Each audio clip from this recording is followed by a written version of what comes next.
Sports Tonight is back again, and it's good to have you join us. In London, Austin Okonakpan. And in Lagos, I'm Cecilia Omogbe. On the show tonight, we'll be talking about, of course, the Super Eagles of Nigeria, the latest FIFA ranking, and Lukaku. He has returned home. That's where he started from. And also, we'll be speaking with one of the Olympians that was at the Tokyo 2020 Games. Also, we'll be bringing you excerpts of what the sports minister said when he was on Politics Today, earlier today at about 8 p.m. on Channels Television, what he has to say concerning the Olympics. And right here in Lagos studio, I have Omoni Bolu with me in the studio. Good morning, it's good to have you. Yeah, good to be Good evening. Again. Well, good. Something good is coming from it. Yeah. After doing some virtual meetings and everything, good to be here with you on a day where Lukaku returns after 10 years. It's a good day again to be talking football and sports in general. Obviously. All right, Austin, we'll just listen to Chika Chukwumerije talking about what we need to see in Paris 2024, because in Tokyo, yes, we had, more like mixed feelings. Yeah, all of us had mixed feelings. Of course, we came back with 2 medals, but then in Paris, he's hoping that we'll do better at Paris 2024 Olympics. 2 medals won.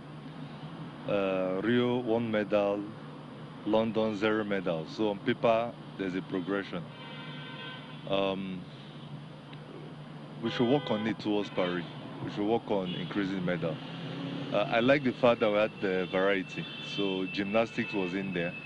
They've never been there. Badminton was in there. We had canoeing, we had rowing. So I like the variety, the 2 basketball teams.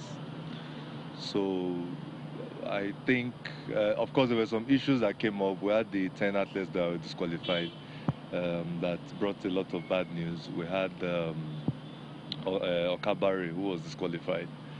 So those were not good news for us. But on the plus side, we had more sports that were involved. Wrestling got their very first medal. And of course, the medal was not by luck. It was a well-worked medal. So I think we can take a lot of positives out of it. But we should also be bold enough to say where the places we can improve on, The fight in athletics did not help us. So I think that should be resolved very much. Next time, we want football to qualify. We love our football in Nigeria, Then they should keep supporting other sports, taekwondo, judo, karate. So next time, we want all these sports to make it to the Olympics, Having said that, I can also categorically say that the only surprise that came out of the Olympics was Okabari's doping sample. We are still waiting for B. But the people that lost out, we really didn't expect them to medal. We were hoping they would medal. So the only medal that probably we look at and say this person should have won was Odunayo. And Sigali has explained that it was a workplace mistake. As a combat sports person myself, I can understand. It's like in taekwondo, you're leading 20-0, and before the knockout stage, they knock out your opponent. So that's what happened to her. She was leading 8-2. This is a lady, she has beaten 10-0, 10-0. So Odunayo and athletes like Elizabeth and the young people from rowing and canoeing, I think that if we put them on another Adopt an Athlete initiative that was done, the very commendable initiative, we should put them on it now so that in Paris we'll have a better chance of doing it. So it was a mixed event, but overall I think for the 2 medals that we won, Nigeria should be commended, and we should tell ourselves we can win a lot more in Paris and make a lot of plans towards it. So that's it, Olympics bronze medalist Chika Chukwumerije saying all the right things that we need to know as a country as we get ready for Paris 2024. And Cecilia, I totally agree with you. If you check the 2 medalists at the Olympics, Blessing Oboro-Dudu and of course Ese Brume, you can tell that to an extent they have built the sort of expectations that we expected from them. Ese Brume has the world lead time in long jump, so you'd expect that she goes out there and then, improve. Blessing Oburududu was at the London 2012 Olympics, and I think this is her third Olympics. So she's gathered a lot of experience. She's been in this setting, in the system of wrestling since 2007. I've been covering wrestling, so I'm not surprised. Yeah. So Chika Chukwumerije is telling us that for Paris 2024, we should build on some of the lessons that we saw at Tokyo 2020. Take Taekwondo, for instance, where he's a specialist. We featured Elizabeth Diana. So she's young. She went against Nurtata of Turkey, Nurtata Cecilia, at the London 2012 Olympics, got silver. Yes. At Rio 2016, she won bronze. Elizabeth got 7 points off Nurtata, so it means she's got prospects. And I think that's what we need to build on as we get ready for Paris 2024. Obviously, you're right about that, and I hope we can actually do that. Bolu, I mean, you heard from Chika Chukwumerije, just saying the right thing, what we need to do. If only we can just take a cue from all he has said, Paris will definitely might get maybe 4, 5, 6, 7 medals. Who knows? Well, people that prepare well will tell you it's even somehow late to start prepping for 2024, but it's still much better to start now. Like they've been telling us, the junior games in Nairobi from next week is a good start, but if after all these things we get back to 2024 in Paris and we start with some controversy, it means we've not learned anything. Over the years, it's been the same thing over and over. We can start now. Like Austin Riley said, many of our athletes at this last Olympics, they are young guys, many of them, and they have experience. Some they are first, some second or third. It means going to 2024, we should expect much more. But I just hope we don't have to come back to some federational problems, some individual issues, some kids problems. If we can go and I tell people all the time, you may have 1 or 2 issues with the sport minister, but one thing you have to rate him for and respect him for is the Adopt an Athlete initiative. That thing alone, before now, you start seeing athletes saying they're not leaving the hotel rooms till they get paid this and that. But now, you know, just go there, compete, your money is waiting for you outside. So if we have more cases like that where prep these guys will now beyond paying them during the events, the preparations ahead of time. The best thing is just to prepare. Michael Phelps, the greatest Olympian, when he needed to prepare for last Olympic, he still had 2 years to prep. It means he knows the importance of preparation. Now we are talking about preparing. Now we are looking at some of our competitors at the games in Nairobi. I hope after those events, thankfully, Favour Phil is part of them, we would harness these talents and push them forward. Well, who knows, we can be, at least, even if we don't get to the top, we can be the Africa's best at the next Olympics. Yeah, Africa's best. I mean, that's where we're going to take it from. Because if you take a look at other countries, I mean, you're having countries having contingents up to 300,000. 400,000, 600,000. We can't even get 100 athletes to qualify for the Olympics. So sometimes you look at it and I'm like, okay, 60 or 61, we came out with 2 medals. I'm like, okay, overall, it's not so bad. Because there was no weightlifting, there was no boxing. Yes, pandemic happened. Qualifications were not there. But what about the rankings? So as you said, federations also need to do more and not just put the blame on the sports ministry. If the federations are actually doing more, like as you mentioned, wrestling, for instance, they did so well. And of course, they came out with a medal. If track and field, for instance, they put their house in order. I mean, they were not fighting over each other. And I think we would have done better in track and field. We'll be going to Cologne in Germany, where Usherishe Ishekiri is standing by to join us. He was at the Olympics. He competed in the 100 meters. And in the semifinals, he got injured, hamstring. He just couldn't go further. Before it was actually, he made his debut at the Tokyo 2020 Olympics. Ishekiri, good morning. Good evening. It's good to have you join me. Good evening. How are you doing? I'm fantastic. I mean, you were in Tokyo. Just tell us your experience making a debut at the Olympics. It was good. It was good. It was great. It was magical. It was a very nice moment.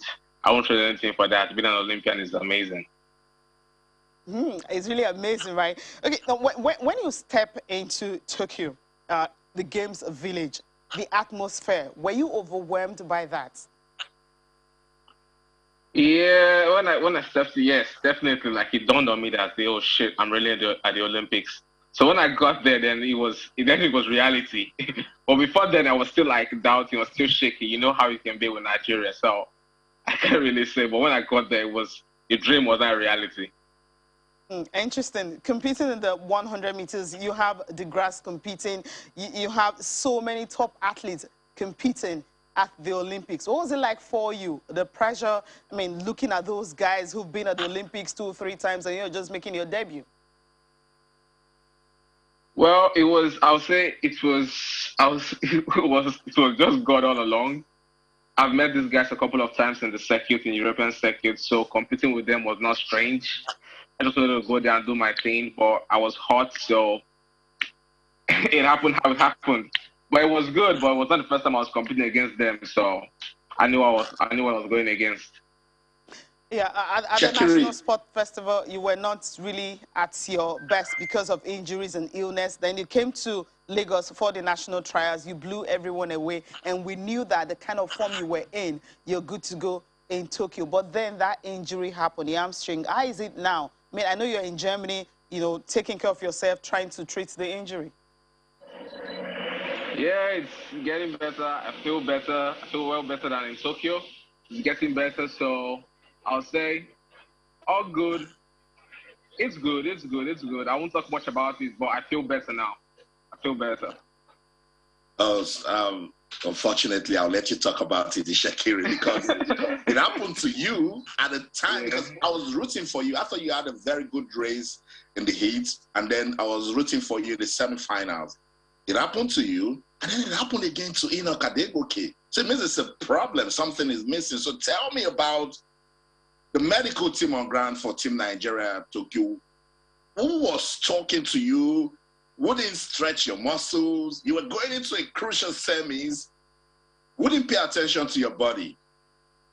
Yeah, well, I'll say the medical team did a lot. They did a really good job, because I don't think without the medical, I don't think I would have made it through the heats, because I was hurting, and I made it through the heats, and I did feel my hamstrings in the heats. Why? But it's the Olympics, so I just felt like I have to make it to the semis. So I ran the way I ran. And in the semis, I was like, okay, it's this or nothing. You have to be in the finals.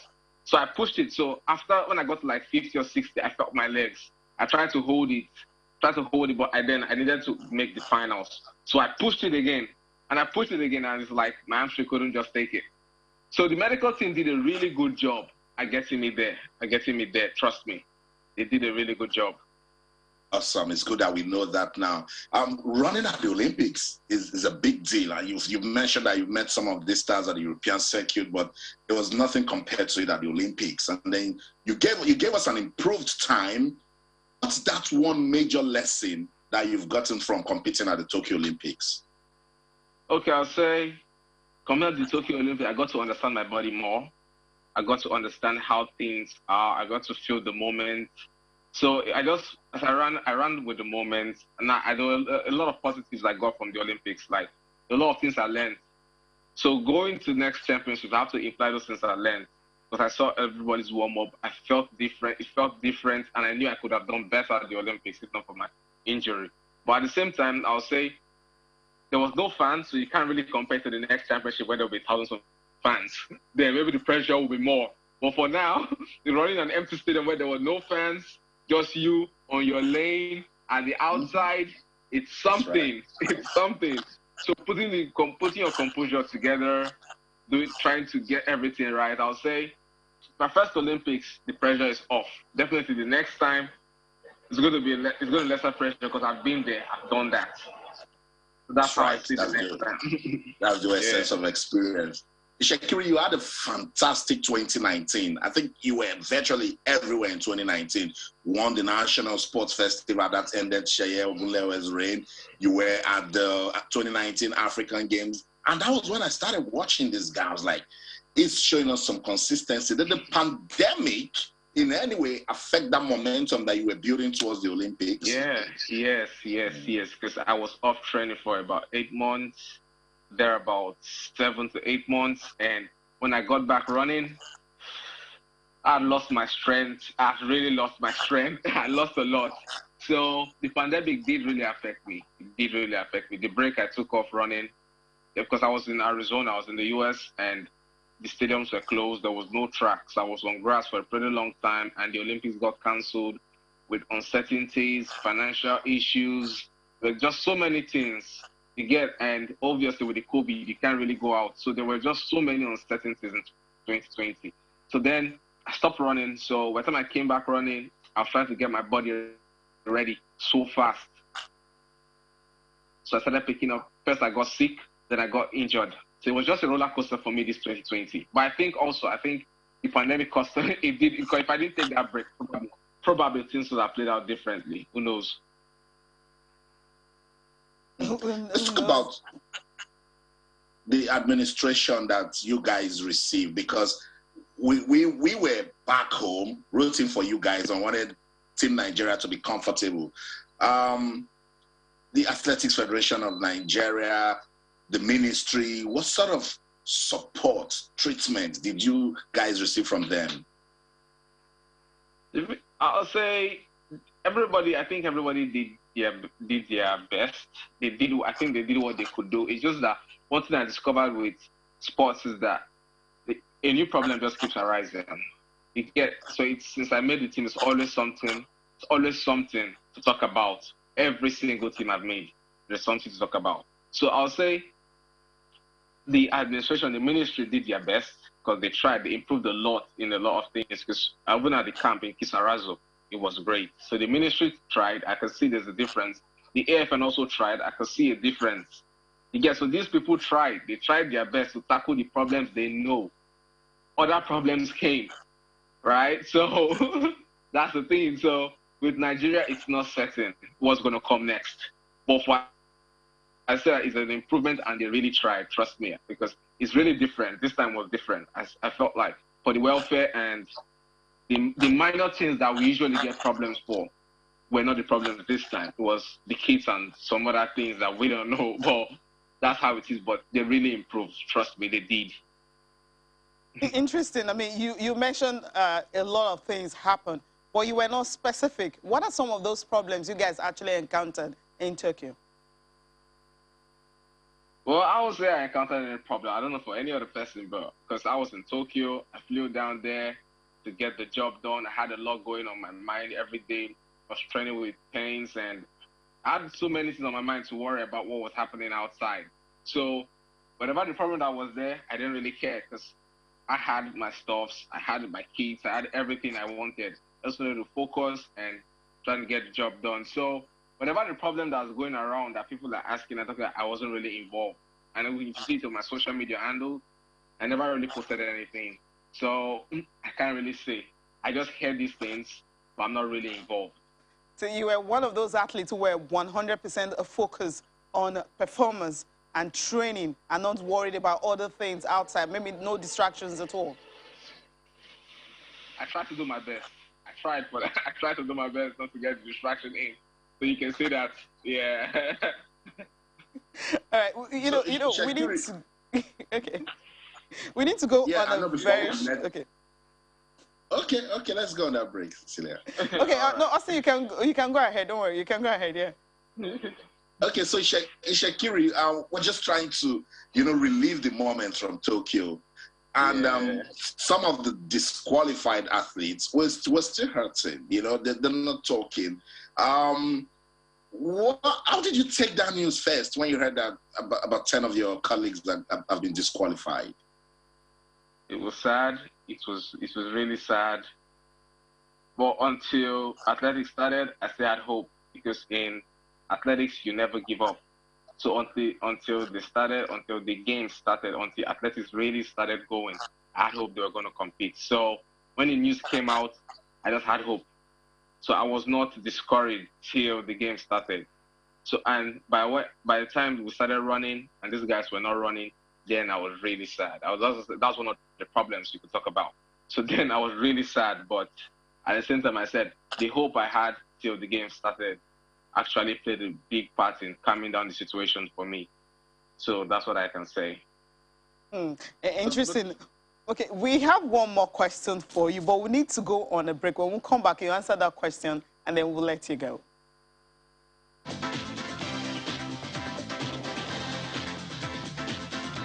Yeah, Oshorishe Shakiri is still with us on Sports Tonight. Now, you are in Germany actually getting treatment for your hamstring. And immediately after the Olympics, the sports ministry or the federal government mentioned that all the athletes that are injured, they were definitely going to support them. I mean, you're getting treatment already. Have you received any support from them? Not yet, but the minister assured he was going to do something for us. So we're still waiting, but we've not received anything yet from anybody. Okay, interesting. I hope they will do that soon because it's a promise and they will definitely want to keep that. And finally, I mean, you're in Germany. I know you're getting ready for a new season. So what are the things you intend to do before the end of this year? I know there are some athletes who just want to take a break and get ready for World Championships in 2022. But obviously, the African Championships might still hold this year. And which other event do you want to take part in before the end of the season? Before the end of the season, nothing. For me, nothing. You're taking a really traumatizing year. A really traumatizing year because with all that was going on, I thought about pulling out of the Olympics. But I was like, the last 4 years, I never imagined I'll be at the Olympics.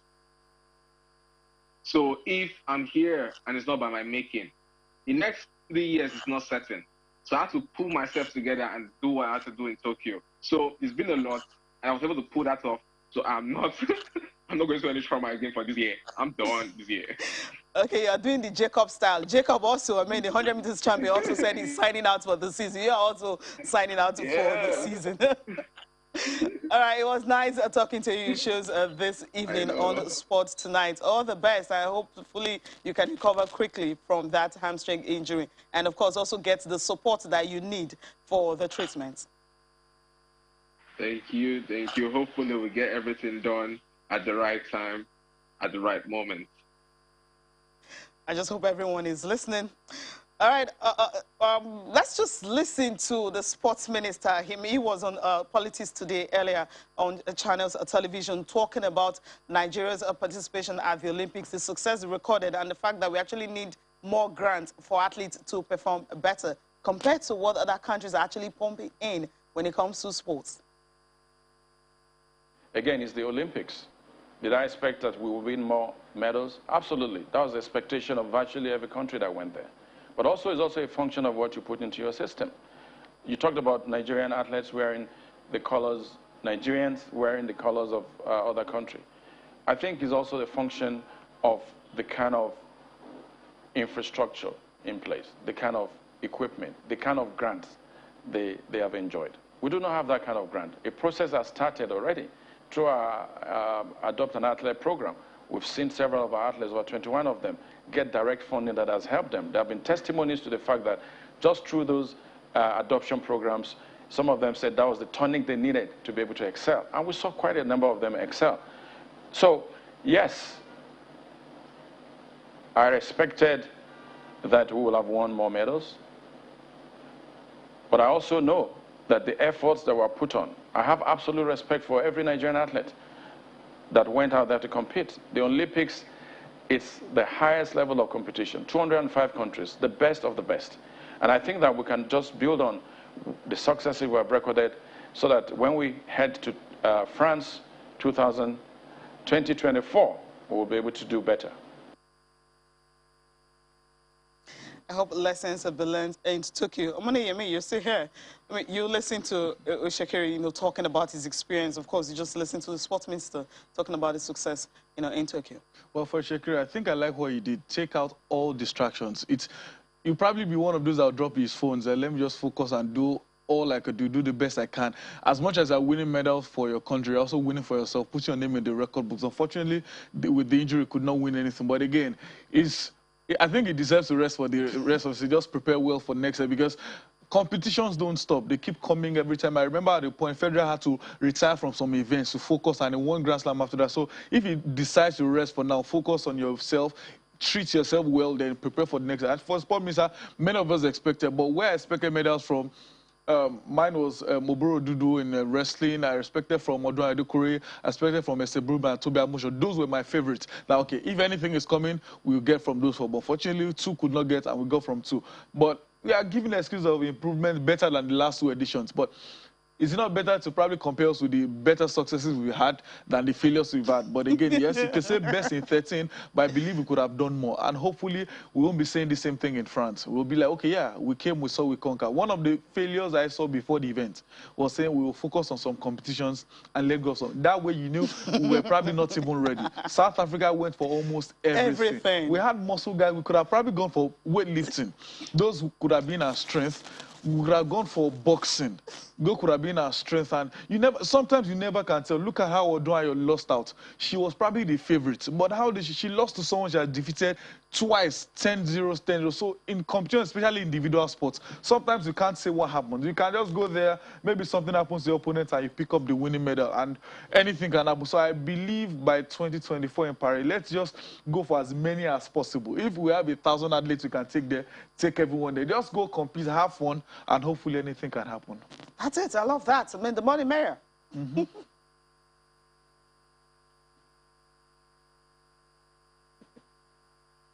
Yeah, that's the minister made a lot of good points as regards the prospects that we saw at the Olympics, and that's a clear reminder that we should get to work now. It was an Olympics where we had so much expectations, and sometimes I wonder why, if we look at where we're coming from as a country. Tobi Loba Amusan got to the final.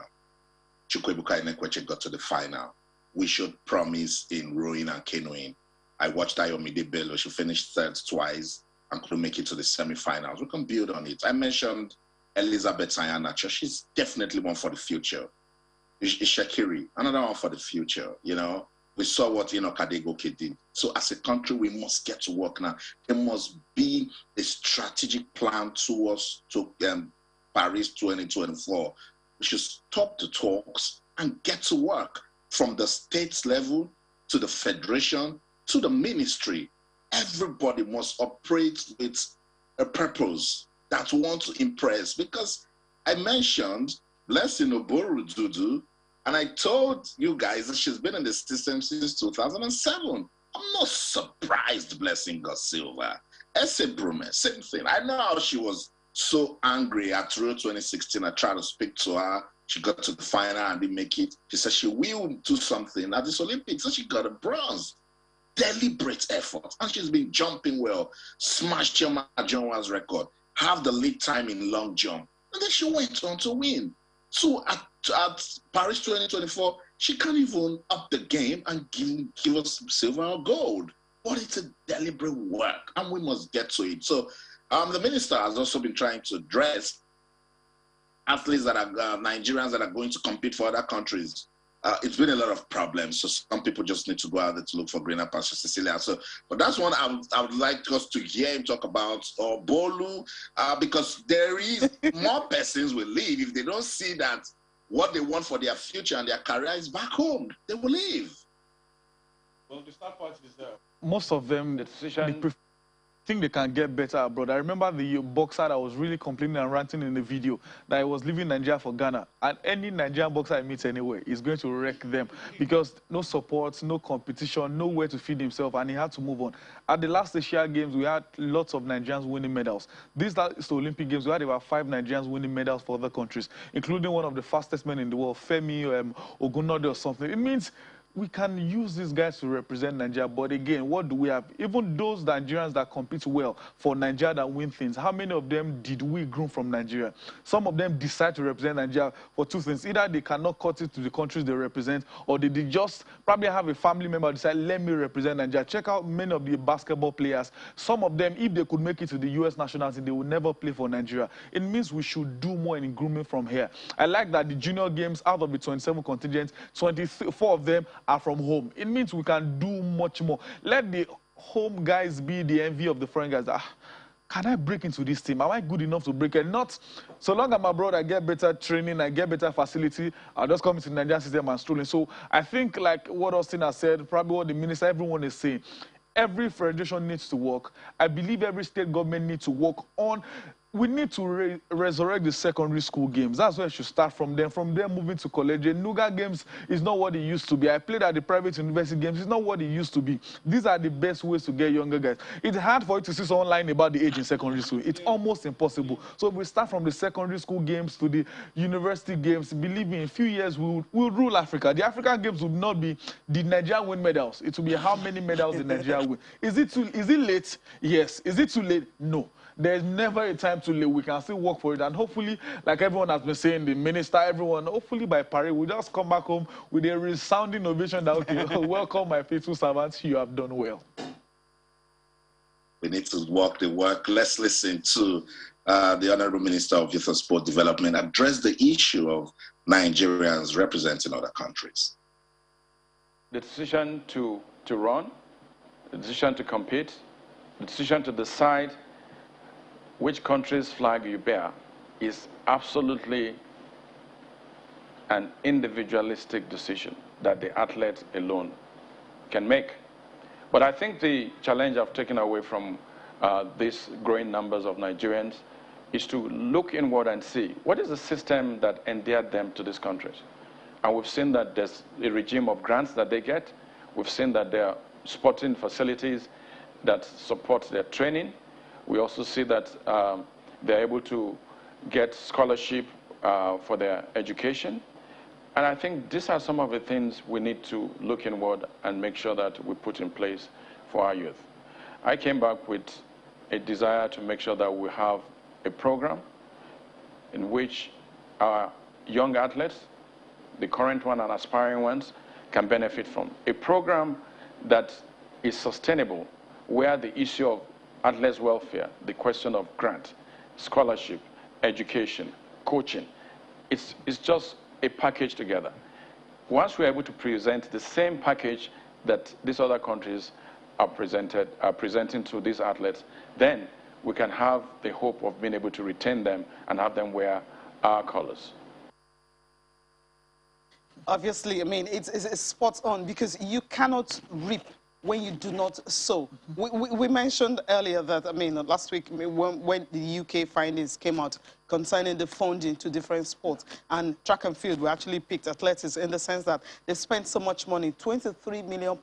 How much is that in a naira if you want to convert it? That's for only track and field. That's what they spent. And they're saying that, okay, you went there, you didn't come back with much medals. Because of that, there's an inquiry, of course, they're going to cut down on the amount of money they will be giving that particular federation. Now, let's go to South Africa. 185 athletes, 19 sports. They came back with 3 medals. Where did they get the medals? Swimming and surfing.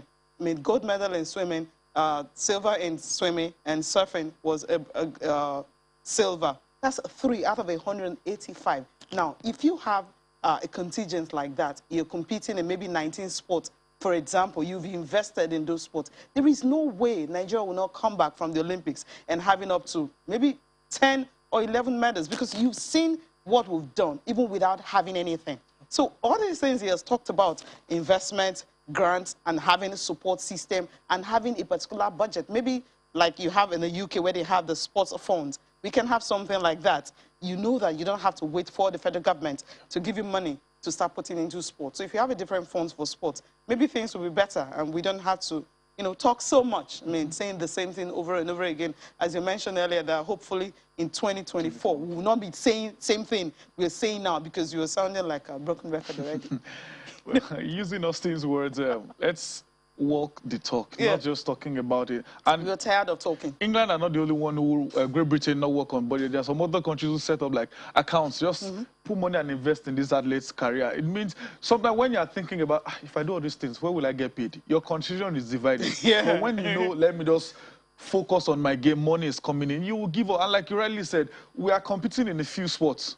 We try to get 1 or 2. Imagine we are probably in, definitely, except anything goes wrong, we are still going to win in the wrestling next event, so long we have Odunayo there. And imagine we get to football. I say it all the time. We missed out in women's football. There's no way this lifetime any team will beat Nigeria 10-3. No country in this lifetime will beat Super Falcons that much. With the nations that got to the semi-final in men's football, I think we have enough score. We are good enough to make it that far. So only if we can. We have this talent. We have them in numbers. Many of our guys are training abroad. We have some even here in Nigeria. I said I was at the private university game. A school won almost all the medals in swimming. It means all we just need to do is groom these talents. We have what it takes. So if we can focus on many sports, who knows? Well, 2024 is far, but maybe I'm optimistic. But again, using Austin's word again, let's walk the talk and not just come probably sit and give sound bites, and at the end we do something else in the background. Say these things, say it to the media. Bolu, let me even give you something to think about again, Cecilia Bolu. I met a fencer right here in the UK, and he told me, Austin, athletes don't know the Paris 2024 Olympics is just 3 months away. He didn't say 3 years. Yes. He said that's how athletes think. It's just 3 months away. So you should be. In fact, countries that are serious, systematic planning, guys, they already have persons who will go to Paris. They are conditioning now because they've been preparing. So it's a lot of work, and we must get to work. We must get to work. I mean, if we talk about the Olympics, we'll end up having an Olympics show. But then let's talk about the UEFA Super Cup, where Chelsea, I mean, last night we were talking about that it was going to go into penalties. And of course, it happened. And as usual, Kepa had to come in to help out, and he saved 2 penalties, and that was how Chelsea ended up winning the UEFA Super Cup. So right now, you can say without, I mean, no argument at all. You can't say argumentatively. Chelsea happens to be the best team right now in the world, from all indications, because of what happened against Villarreal. Now, Hakim Ziyech was the one who scored first, and then you have Moreno equalizing after he has missed several chances, went into extra time, goalless after 30 minutes, and of course the penalties came on, and, you know, what happened? Kepa happened, and Chelsea won. Well, football can be very weird. I tell people, I love Pep's style of play, but the only way to play football is to win. If you play defensive, pack the bus, pack whatever, so long you win your game. First half, it was all about Chelsea. Second half, it was all about Villarreal. They hit the woodwork twice, but nobody cares if you hit the woodwork. It's the ball that gets to the back of the net that counts. And, well, some Chelsea fans already say Kepa has been forgiven for what he did to Sarri a few years ago. But sometimes, even if the goalkeeper coming in is not a brilliant penalty saver, but sometimes it plays in the psyche of the opposition that, oh, the penalty hero is coming on. And he did what he was brought on to do, saved 2 penalties. Now, Tuchel, for whatever happened at Dortmund, for whatever you can say about PSG, he has come to Chelsea in 8 months to win 2 European titles. Now everyone is focused on them. What are these guys doing right? And that's what football is all about. Interesting game yesterday. Now we are feeling the vibe, but yeah, football is really back. Community Shield was not so interesting, but the Super Cup yesterday showed, yeah, we are getting to the real football. And in a few hours, we are going to start enjoying club football in England and Spain. Yeah, a few hours, really. Arsenal is going to open again Brentford on Friday night. Tomorrow they could be losing, or maybe. Oh, okay. Let's listen to Thomas Tuchel before we go to London. It showed all the spirit that this team trains and lives together. So they accepted and said this is absolutely no problem. And if you see now today, Mendy puts his ego aside and when we take this decision, and he is aware, I think this is the key, that he is aware why we do this, and this is not a feeling and a sudden idea of the manager at the sideline. This was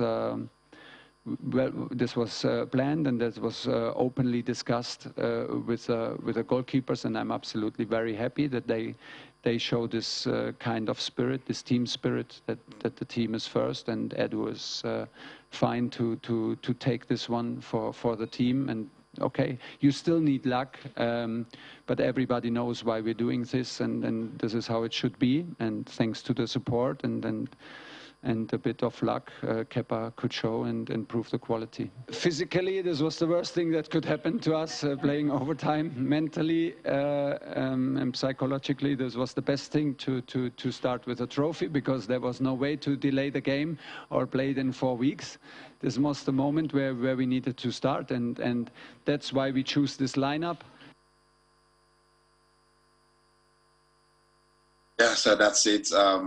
That's the sort of momentum that Chelsea needs to get into the new season. And I said it, that winning the Super Cup will give you all of the vibes that you need to get ready for the new season. And so it's also a reminder to Romelu Lukaku that you're coming to a winning side. So everybody needs to give their best. But guys, stunning fact coming up. Do you know that Jorginho has won 3 European Cups in 3 months? Jorginho. Yes. The European Championships, and some clubs are still waiting to win one. I don't know. Football can be funny, but Bono, let's take a look at the second coming of Romelu Lukaku. What point does he really need to prove at Chelsea? Well, he never scored for Chelsea, didn't he?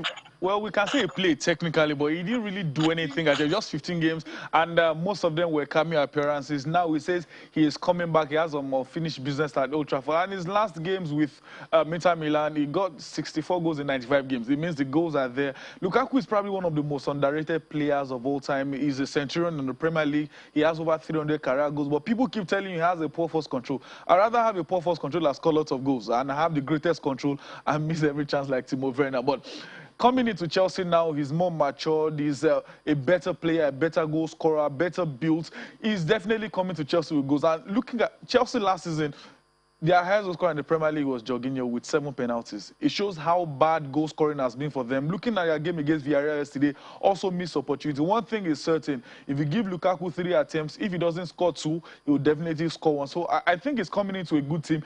One thing is sure, he will win the highest scorer for Chelsea next season. I don't know if he'll win anything, but Lukaku will be Chelsea's top goal scorer. The goals will come. The support cast have been there for Chelsea, Mason Mount, Kai Havertz and co. Just that Timo Werner always find ways to score only offside goals. But now there's a certain bully.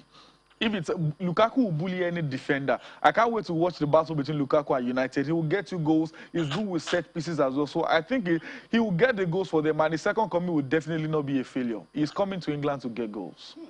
Interesting, right? I totally believe so. So he might just get into some sort of pressure because when they pay that sort of money, then the expectations will be high. Sports Tonight on Channels Television. Let's go on this quick break. When we come back, what's going on with football in Nigeria? We'll talk about it, so don't go anywhere. Stay with us.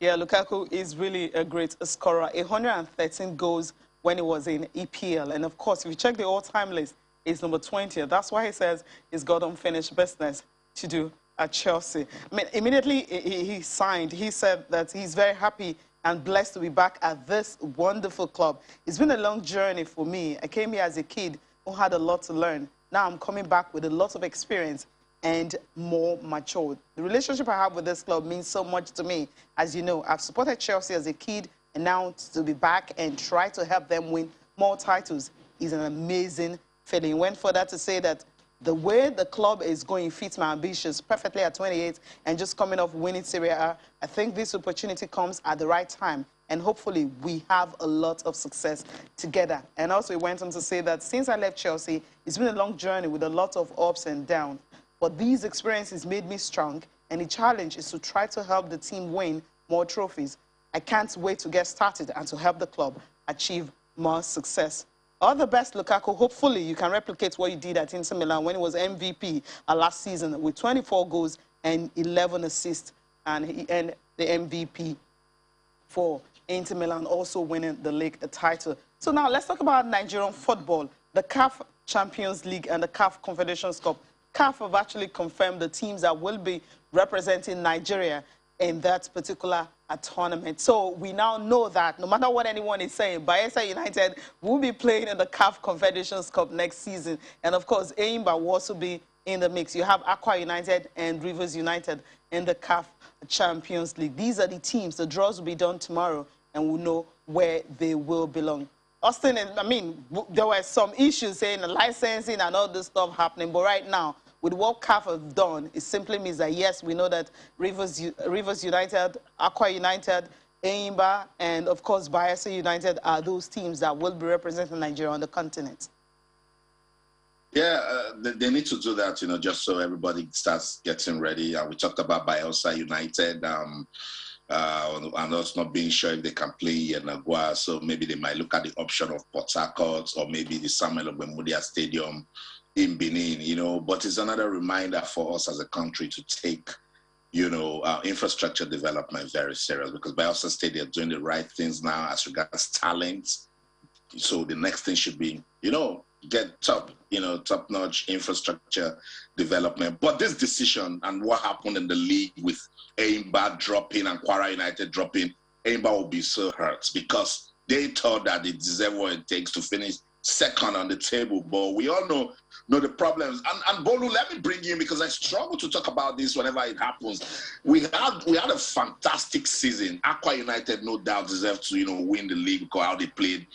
But with that error from the league management company that they thought was going to be pushed aside by fair play, and now Enyimba has dropped to the CAF Confed Cup. I feel Kwara United, with everything they did this season, someone can actually say this is unfair treatment. Well, it's sad for them, but like you rightly said, the blame should go first off and directly to the LMC. Remember what CAF came out with? There were talks of licensing issues with Bayelsa.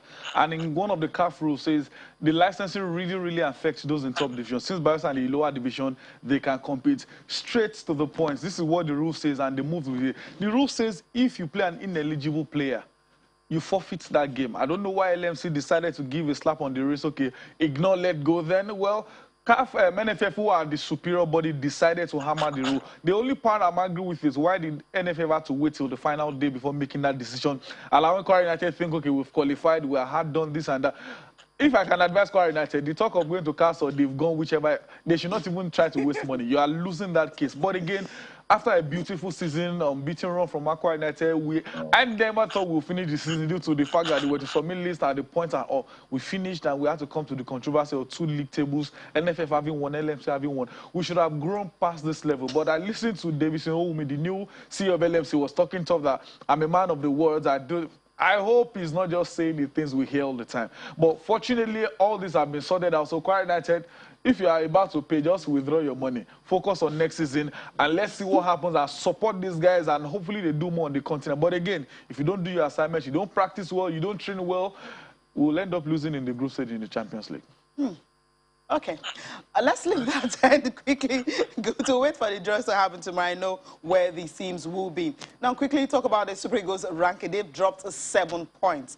Yes, man. All the friendlies we play, 3. We did not win anyone. So, you know, that's the reason, 2 draws. And there you have it. Nigeria, 34th overall. And, of course, in Africa, you've seen the position right there, dropping 7 points in the latest FIFA ranking. And if you take a look at the world ranking, interesting, Belgium, of course, despite crashing out the quarterfinals, talking about the Euros, they are still number 1. And Brazil, of course, had to move top. And France, England, Italy, and Argentina is another team who moved up. Copa America, they did a great job. USA is now in top 10 because of what happened at the Gold Cup. So these teams were so lucky. And then, what, Nigeria dropping 7 points? How come France and England are on top of Italy? We will never understand this FIFA ranking. Never. No, because Italy's position, remember they did not qualify for the 2018 World Cup. They were not in Russia, so they dropped down so much. I think it's the Euro, it's even the Euros, Austin, that put them there. If not the Euros, they wouldn't even be there. But the good thing about this ranking is to remind the Super Eagles of Nigeria, say, look at your ranking now as you get ready to play the World Cup qualifiers. You are not doing well with the ranking, so don't underrate anything. No room for complacency. Go out there and prove a point. So I think I love this ranking, even though whenever it comes out, we ask a lot of questions. But this is the sort of mood that we need to put the Super Eagles into as we prepare for Qatar 2022 qualifiers. Okay, Bolu, want to thank you so much for coming on the program this evening. Hello, it's a good being around. Yeah. All right, I'm Cecilia Omogbe from Lagos Studio. Have a great night. I've had fun doing this with you, Cecilia, in London. I'm Austin Okonakwan. In everything you do, remember, let's keep talking sports. Bye for now.